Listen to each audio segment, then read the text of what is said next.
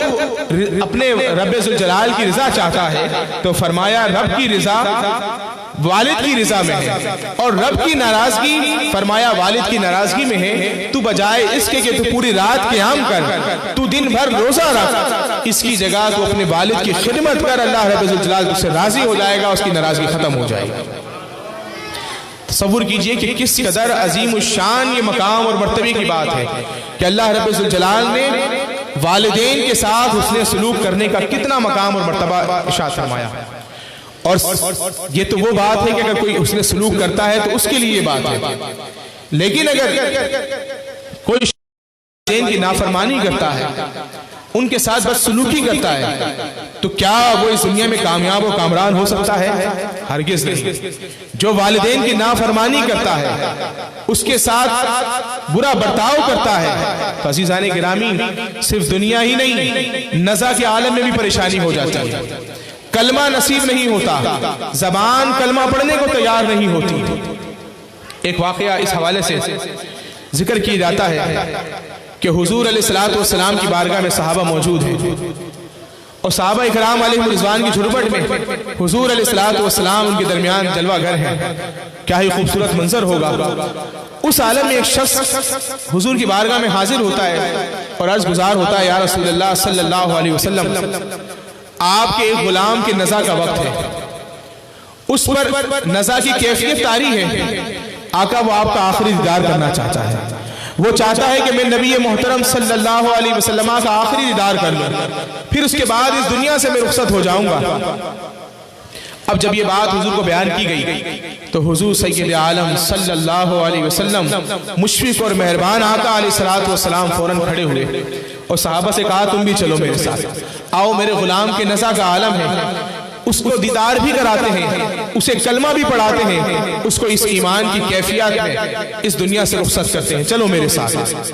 اب صحابہ کرام علیہم رضوان کے ساتھ حضور سید عالم صلی اللہ علیہ وسلم تشریف لاتے ہیں اور آ کر اپنے اس غلام کے کان کے اندر اللہ کے محبوب علیہ السلام ارشاد فرماتے ہیں اشہد ان لا الہ الا اللہ و اشہد ان محمد رسول اللہ صلی اللہ علیہ وسلم۔ آپ علیہ السلام یہ کلمات 3 مرتبہ ان کے کان میں دہراتے ہیں اور اپنے اس غلام سے کہتے ہیں اے میرے غلام تو بھی کلمہ پڑھ۔ اب وہ عرض گزار ہوتے ہیں آقا میں پڑھنا چاہ رہا ہوں لیکن زبان سے کلمہ نکل نہیں رہا۔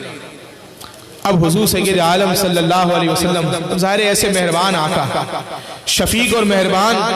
کہ کس طرح وہ اس بات کو برداشت کر سکتے تھے کہ میرا کوئی غلام بغیر کلمہ پڑھے اس دنیا سے رخصت ہو جائے، اس کے لیے آخرت میں پریشانی کا سامنا ہو جائے۔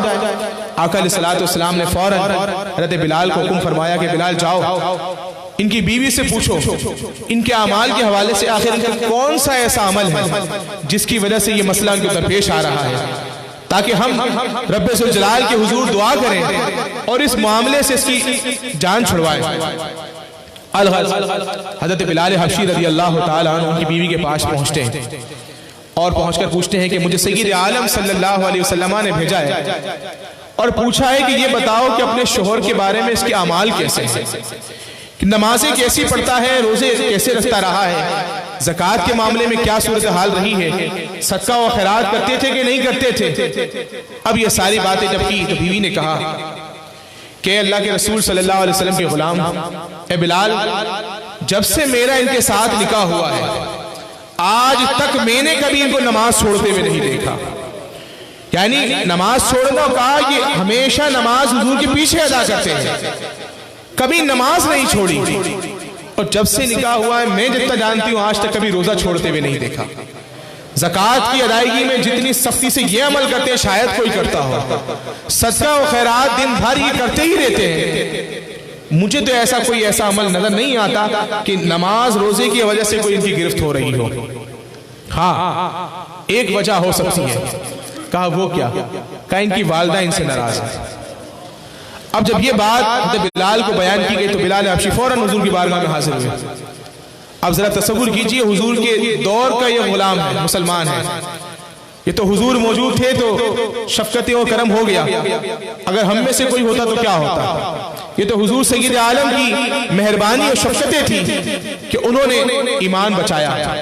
حضور سید عالم صلی اللہ علیہ وسلم کہ جب یہ سنا کہ ان کی والدہ ان سے ناراض ہے، بلال حبشی کو کہا کہ بلال جاؤ ان کی ماں کو بلا کے لے آؤ اور کہو کہ میں بلا رہا ہوں اور بیٹے کی تکلیف کا اظہار کر دو۔ ماں نے جب پوچھا کہ بیٹے کے لیے بلایا جا رہا ہے تو کہا میں نہیں آتی، اس بیٹے کے لیے میں نہیں آتی۔ اب جب حضور کہا کہ بلال حبشی نے بتایا تو حضور علیہ السلام ایسے مہربان شفیق آپ نے کہا چھوڑا نہیں، فرمایا اے عمر اے علی تم دونوں اٹھو جاؤ ان کی والدہ کو لے کر آؤ یہاں پر، کہو کہ محمد رسول اللہ علیہ السلام حکم ارشاد فرمائے ادھر آؤ۔ اب جب یہ دونوں حضرات گئے تو انہوں نے جا کر ان کی والدہ کو کہا کہ رسول اللہ علیہ السلام بلا رہے ہیں آ جاؤ۔ اب جب حضور کا حکم ہو کیسے منع ہو سکتا ہے، فوراً والدہ دوڑتی ہوئی حضور کی بارگاہ میں آئی۔ حضور سید عالم صلی اللہ علیہ وسلم نے فرمایا کہ میرے اس غلام کو تو معاف کر دے، تو اس ماں نے کہا یا رسول اللہ صلی اللہ علیہ وسلم میں اس کو معاف نہیں کروں گی، نہ دنیا میں نہ آخرت میں۔ حضور نے فرمایا کیوں معاف نہیں کرے گی؟ تو اس نے عرض کی یا رسول اللہ اس نے بیوی کی وجہ سے مجھے بڑی تکلیف کی، مجھے بڑا ستایا، آقا مجھے گھر سے نکال دیا، میں آج اکیلی رہتی ہوں صرف بیوی کی وجہ سے، یا رسول اللہ اس نے مجھے تکلیف پہنچائی، میں اس کو نہ دنیا میں بخشوں گی نہ آخرت میں بخشوں گی۔ اب اتنی سخت بات کر دی، اب یوں سمجھے کہ ماں کی شفقتیں اپنی طرف، ماں کی شفقت اس وقت پتھر دل ہو چکی ہے، ماں کی عظمتوں کے قربان ہو جائے گی، اس شفیق عالم صلی اللہ علیہ وسلم کی امتی ہونے پر آج فخر کیجئے۔ ایسے مہربان آقا صلی اللہ علیہ وسلم سے کہا کہ مانا اس نے تیرے ساتھ بڑا برا کیا، بہت سخت برتاؤ کیا، تیرے ساتھ اس نے بدسلوکی کی، بیوی کے سامنے بیوی کو ترجیح دی، تجھے جو ہے اس نے تکلیفیں پہنچائی، ایک کام کر تجھے معاف کر دے اس کو، پھر بھی معاف کر دے، میں کہتا ہوں تجھے معاف کر دے، اگر تو اس کو معاف کرتی ہے تو تیری جنت کے لیے جو ہے میں جو ہے ذمہ دار ہوں، تجھے حشر کے میدان میں کسی قسم کی کوئی پریشانی نہیں ہوگی، تیرے لیے جنت۔ اب جب ماں نے سنا کہ ٹھیک ہے بچے نے بڑی تکلیف دی، آج اتنا اچھا جو ہے حضور سید عالم صلی اللہ علیہ وسلم کی طرف سے آفر مل گئی ہے کہ جنت مل گئی، میرے اعمال پتہ نہیں کیسے کیا ہوگا، جنت میں جا سکوں گی نہ جا سکوں گی، اس نے فوراً قبول کیا، رسول اللہ آپ بھی گواہ ہو جائیے، تمام صحابہ کو بھی گواہ بنا لیجیے جو یہاں موجود ہے، میں نے اپنے بچے کو معاف کر دیا۔ اب حضور سید عالم صلی اللہ علیہ وسلم کے اس غلام کو جیسے ہی ماں نے معاف کرنا اور اس دنیا سے ہو گیا، اب حضور علیہ السلام بڑا مطمئن ہوگا کہ میرا غلام ایمان کی حالت لے گیا، اس کو کلمہ پڑھنے میں کوئی پریشانی نہیں ہوئی۔ عزیزان گرامی، اس کے بعد حضور سید عالم صلی اللہ علیہ وسلم تدفین کے پورے معاملات میں حضور نے کہا شاید اور کسی اور جگہ میرے غلام کو کوئی پریشانی نہ ہو جائے، آقا نے تدفین میں بھی شرکت کی۔ تدفین سے فارغ ہونے کے بعد حضور سید عالم صلی اللہ علیہ وسلم نے اپنے صحابہ کو در حقیقت ہم سب لوگوں کو یہ ارشاد، یا معاشر المسلمین، اے مسلمانوں، الا من کانت لہ والدۃ، اے میرے غلاموں، اے میرے نام لیواؤ، سن لو، تم میں سے جس کی والدہ موجود ہو، حیات ہو، اور لم یبر رہا، فرمایا وہ اس کے ساتھ نیکی نہیں کرتا، تو سن لو، خرج من الدنیا علی غیر الشہادہ، وہ موت کے وقت کلمہ شہادت کے بغیر اس دنیا سے رخصت ہو جائے گا۔ تصور کیجئے کہ موت کے بغیر، موت کے وقت کلمہ اس کو نصیب نہیں ہوگا۔ تو عزیزان گرامی، اس وقت اب سوچئے، یہ تو حضور علیہ السلام کے دور کے مسلمان تھے، حضور کی شفقتیں ہو گئیں، مہربانیاں ہو گئیں، حضور علیہ السلام نے آ کر ان کا ایمان بچا لیا۔ ہم اور آپ اس وقت جو اپنے والدین کے ساتھ کر رہے ہیں، ذرا اس کو تصور کیجئے وہ کیا ہو رہا ہے۔ اگر اس بنا پر ہمارے ساتھ اللہ نہ کرے ایسی کوئی معاملہ پیش آ گیا تو ہمارے ایمان کو کون بچائے گا، ہمیں کون کلمہ پڑھائے گا؟ یہ تو رسول اللہ تھے صلی اللہ علیہ وسلم جنہوں نے آ کے ایمان بچا لیا، اور امید ہے اللہ کے رسول ہم پر بھی شفقت کریں گے۔ لیکن عزیزان گرامی، ہمیں سوچنا چاہیے، ہمیں اس بات کی طرف توجہ دینی چاہیے۔ آج ہم شاید اس جوانی کے نشے میں اپنے والدین کو بھول رہے ہیں، ان کی تکلیف اٹھانے کو بھول رہے ہیں کہ انہوں نے ہمارے لیے کیا کیا تکلیفیں اٹھائیں، کیا کیا مشقتیں اٹھائیں، کیا کیا پریشانیاں اٹھائیں۔ آج صرف ہمیں یہ نظر آتا ہے کہ یار آج میں کام سے تھک کر آیا ہوں، میرے والدین مجھے کام کہہ رہے ہیں، میں اس تکلیف میں کس طرح ان کی بات کو مانوں، تھک کے آیا ہوں، مجھ سے کہا جا رہا ہے کہ جاؤ تم یہ چیز لے آؤ، یہ لے آؤ، خود کیوں نہیں لے آتے؟ یا کوئی بات کہتے ہیں بیٹا یوں کرنا ہے تو میں کیوں کروں، میں کما رہا ہوں، آج میرے پاس جو ہے وہ طاقت ہے، قدرت ہے، مال و اسباب میں کما کے لا رہا ہوں محنت کر کے، تو میں کیسے ان کی بات مانوں؟ تو عزیزان گرامی، کہیں ایسا نہ ہو کہ ہم اس نشے میں جو ہے وہ چور چور رہیں اور پھر ایمان کے مسئلے ہم پر درپیش آ جائیں اور نزا کے عالم پر کلمہ ہمیں نصیب نہ ہو۔ تو اس لیے توجہ کیجئے، اور اپنے والدین کو اگر ہم نے کوئی تکلیف پہنچائی ہے تو ابھی ان سے جو ہے توبہ طائب کر لیجئے، اور والدین کے حضور جو ہے معافی مانگ لیجئے، اور والدین کے ساتھ اگر کوئی شخص اس نے سلوک کرتا ہے تو اس کو صرف دنیا میں ہی برکتیں نہیں ملتی، یہاں تک کہ اگر ماں دعا کر دے اپنے بچے کے حق میں، ماں اگر دعا کر دے عزیزان گرامی، یہاں تو دعا یہ تھی کہ نزا کے عالم میں جس طرح اس کے ایمان گرفت میں آ گیا تھا، اسی طرح اگر بچے کے لیے ماں دعا کر دے تو عزیزان گرامی اس کو نبی کا پڑوس بھی مل جاتا ہے۔ اسی طرح حضرت موسیٰ علیہ السلام کا ایک واقعہ ملتا ہے۔ حضرت موسیٰ علیہ السلام نے اللہ رب الجلال کی بارگاہ میں عرض کی، الہی ارینی جلیسی فی الجنہ، اے مولا میں تیرا نبی کلیم اللہ ہوں، اے مولا تو نے مجھے نبوت سے سرفراز کیا، میں اتنے اونچے مقام پر تو نے مجھے عنایت کی کہ مجھے نبوت عطا فرمائی، اے مولا یہ بتا کہ تو جنت میں میرا ساتھی کس کو بنایا ہے، میرا رفیق کون ہے، میرا ہم مجلس کون ہوگا جنت کے اندر۔ اب جب یہ فرمایا عرض گزار ہوئے تو اللہ رب کائنات نے فرمایا اے موسیٰ ایک کام کرو، فلاں علاقے میں فلاں محلے میں چلے جاؤ، وہاں پر ایک کسائی ہے، وہ جنت میں تمہارا پڑوسی ہوگا۔ اب حضرت موسیٰ علیہ السلام جو ہے وہ کہا جی میں اللہ کا کلیم اتنا مقام اور مرتبے والا، اللہ رب الجلال نے میرا جو پڑوسی بنایا ہے، میرا ہم نشین جو بنایا ہے وہ ایک کسائی کو بنایا ہے۔ کہا دیکھو تو صحیح اس کسائی کا ایسا کیا عمل کہ اللہ رب الجلال نے ایسا مقام عطا کر دیا کہ اپنے نبی کا پڑوسی بنا دیا اس کو۔ کہتے ہیں کہ حضرت موسیٰ علیہ السلام اس مقام پر پہنچ گئے اور پہنچنے کے بعد اس کسائی سے ملے، ملاقات کی۔ کسائی نے بھی آپ کو پہچانا کہ اللہ کے نبی میرے پاس آئے ہیں، اس نے بڑا ادب و احترام کیا، آپ کو بیٹھنے کے لیے کہا۔ الغرض موسیٰ علیہ السلام اس کے ساتھ شام تک بیٹھے رہے، دیکھنا چاہ رہے تھے کہ کیا عمل اس کا ایسا ہے جس کی بنا پہ اللہ نے اس کو ایسا مقام دے دیا۔ اب اللہ کے نبی موسیٰ علیہ السلام اس کے ساتھ موجود ہیں، دن کا وقت نکل رہا ہے، سورج کے غروب ہونے کا ٹائم آ گیا۔ جب سورج غروب ہونے لگا تو اس نے اپنی دکان کو سمیٹنا شروع کیا، اور سمیٹتے ہوئے اس نے گوشت کا ایک ٹکڑا اٹھایا، تھیلی میں ڈالا اور موسیٰ علیہ السلام کو بھی دعوت پیش کی کہ آپ اللہ کے نبی ہیں، میرے ساتھ چلیں، میں گھر پہ کھانا بناؤں گا، اپنے گھر والوں کو بھی کھلاؤں گا، آپ بھی کھائیے گا، میری دعوت قبول کیجیے۔ اللہ کے نبی موسیٰ علیہ السلام نے فرمایا کہ ٹھیک ہے میں چلتا ہوں، کیونکہ دن بھر کوئی ایسا عمل نظر نہیں آیا کہ جس کی بنا پر ایسا مقام اس کو ملنا چاہیے۔ موسیٰ علیہ السلام نے کہا کہ چلو گھر چل کے دیکھتا ہوں، شاید کوئی گھر کے اندر ایسا عمل کرے جس کی بنا پر اس کو یہ مقام اور مرتبہ مل رہا ہے۔ گھر پہنچے، اب موسیٰ علیہ السلام نے دیکھا کہ ایک بہت ہی ضعیف العمر ایک عورت وہاں موجود ہے۔ اس نے جاتے ہی جو ہے ماں کی خدمت شروع کی، ماں کی دیکھ بھال کی، اس کو اچھے کپڑے پہنائے